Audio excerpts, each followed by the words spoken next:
about the science of cholesterol and lipids in the blood, what we can do about it.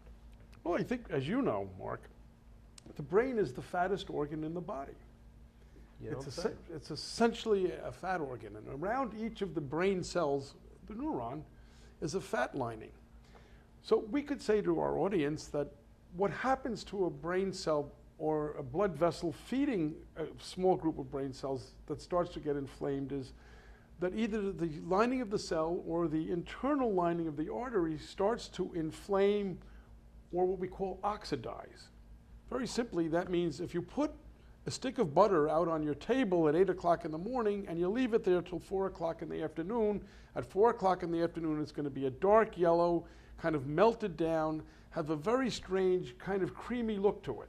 It's oxidized. I had a date just like that. You did? Yeah, start at 8 in the morning, by 4 in the afternoon. Yes. We were both oxidized. Well, interestingly, we are oxidizing. And Is Susan Altman done? You signed her out? she's all signed out. Great. I signed her out at 4 hours ago Thank you. when she first came in. Are we okay? Yeah. So that this oxidation problem, which is actually occurs at a molecular atomic level, but you and I are not nuclear physicists, and neither are anybody in our audience interested in what happens at the atomic level. Somebody out there is. But what is very interesting is what this oxidation of fat or peroxidation, Yeah. at each molecule of fat, which is, of course, these molecules are inside the lining of the blood vessels that Right. you talked about, and around the lining of the cell and inside the cell. As these atomic events occur, it forms kind of a cascade, kind of just a bunch of dominoes getting knocked off by this oxidation process. Just like if you were making an atomic bomb, and it's a whole series of You know not to go there, Gordon. We're being recorded. we are They're being watching recorded. us now. They are watching us. But we have some atomic bombs that can intercept this oxidation, and that's what's Tell interesting. us about that, because we want to, stroke is a really, really bad thing. So what happens is you can be fine, and the next minute somebody's flipped the switch, and now you can't talk, you can't move one side, your life's completely changed. Right. Right? You can end up in a nursing home, worse, depends on how you look at it, a pine box. These are dramatic, cataclysmic events. And can we prevent them? Yeah. Can we intercede in an acute stroke? Well, we've come a long way. But after doing this, running in the middle of the night and giving blood clot dissolvers, and now taking catheters up in the brain and trying to root out clots, it's time to stop running and putting our thumb in the dike. And what can we do to get people to the point where that doesn't happen? It's not as sexy as running in the middle of the night when things are bad and giving a magic juice. But we need to get people to understand that their vessels are inflamed, and if there's a problem in their vessels in their brain, there's problems in the vessels that go to the heart and to their legs. This is why we look at the same risk factors for heart attack and peripheral vascular disease. So these are important things, because when the horse is out of the barn, the horse is out of the barn. Your life's completely changed and all the people around you. So what can we do about this? Well, there are a number of things we can do. So what's crucial are two things: what we can do and how early we do it. So the earlier we do it, the better. And that would certainly be an invitation to our listeners and to those who are going to be interested in the Brain Institute.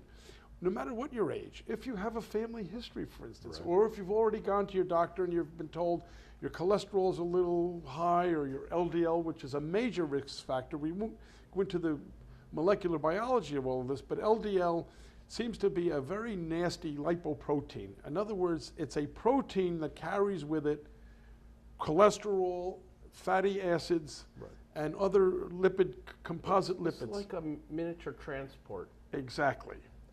truck in the body, right? Exactly, and it's everywhere. It's in every blood vessel. We're talking about the brain, but everything, of course, comes in and out of the brain. You know. It's the penthouse. You know You that. can't go higher. Take the elevator. Right. It stops right at the brain.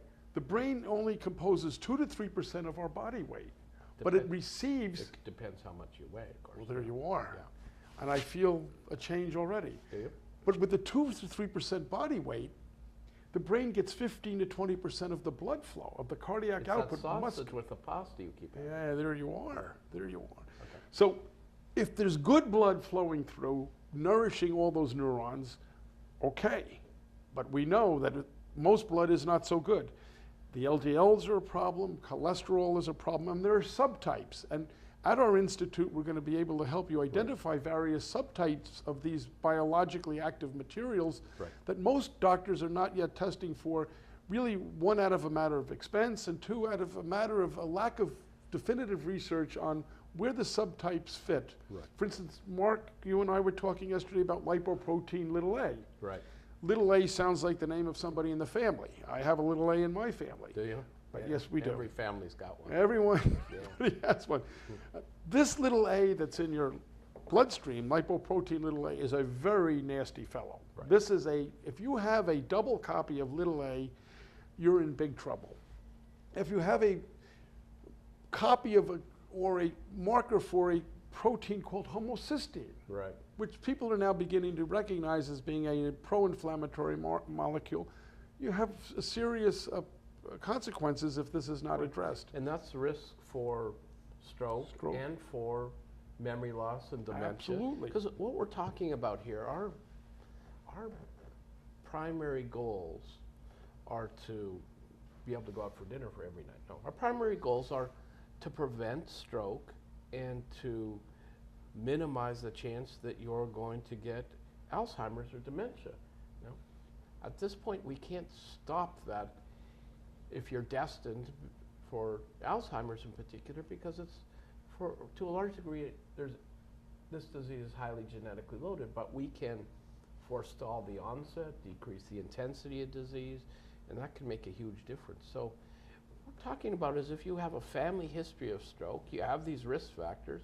Dr. Joe's talking about is high cholesterol, high triglycerides, blood pressure that's not fastidiously controlled, and what we used to say is, you know, if you're a little bit above 120, the top number, a little bit above even 80 or 90, the bottom number, that's okay, depends on your age. But now, we really want fastidious control of your blood pressure. This is that little bit of the water lapping up on the shore and getting beach erosion in your vessels. We can really change your longevity and your quality of life by managing your blood pressure and your cholesterol and your stress, because they're all tied together. And here at the Institute, what we want is you to come in and we tailor a program to you. The leading edge of science, the leading edge of body-mind connection, stress reduction, and we have a spiritual bent so that we hope that you have a way to hang on to the important things in your life.